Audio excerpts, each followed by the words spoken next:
তুলে দেব। আমি তোমাকে কথা দিয়েছিলাম না, আমি তোমাকে পড়াশোনা শেখাবো আর মায়ের মনের মতো করে তুলবো। অবশ্য লাস্ট কয়েকটা দিন নানান ঝামেলার কারণে সেটা পেন্ডিং থেকে গেছিল। পেন্ডে কি? পেন্ডে না, পেন্ডিং। পেন্ডিং পেন্ডিং মানে হচ্ছে মুলতুবি। প্রমিস করেও আমি এই কদিন সেই প্রমিসটা রাখতে পারিনি। তবে আজ সেই সময়টা এসেছে। আজ থেকে প্রত্যেকদিন ভোরবেলা শুরু হবে তোমার পড়াশোনা। আপনার কি মনে হয় আমি যদি পড়াশোনা করি তাহলে দেবীমা আমাকে বাড়ির বউ হিসেবে মেনে নেবে? 100 বার মনে হয়।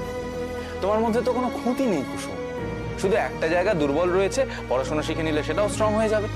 ব্যাস, চলো আজ আমি তোমাকে পড়াবো হিস্ট্রি, মানে ইতিহাস। ও, পড়াশোনা শুরু করার আগে যাও, আগে গিয়ে চোখে মুখে জল দিয়ে ভালো করে ঘুমটা কাটাও। যাও, আরে যাও, দেখে দেখে সাবধানে।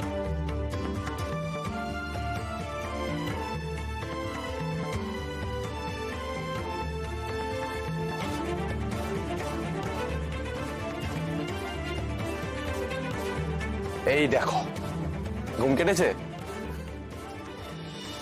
এই দেখো, এটা হচ্ছে মহেঞ্জোদারো আর মিশরের সিভিলাইজেশন, মানে সভ্যতা। আজ থেকে 104 বছর আগে আবিষ্কার হয়েছিল।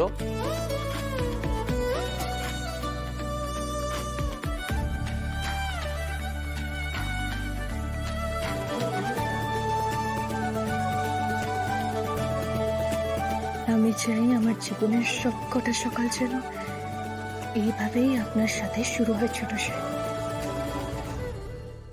বলো না, আমার ছেলেকে এই গাঙ্গুলি বাড়িতে আবার ফিরিয়ে দেবে? আপনার ছেলেকে আমি আপনার কাছে ফিরিয়ে দেব।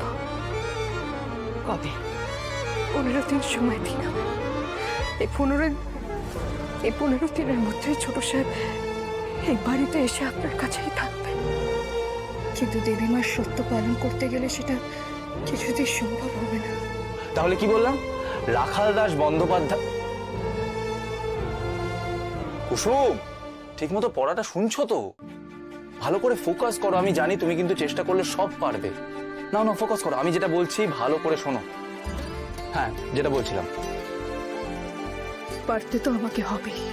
দেবীমার কথা রেখে আপনাকে দেবীমার কাছে ফিরিয়ে দিতেই হবে আমার।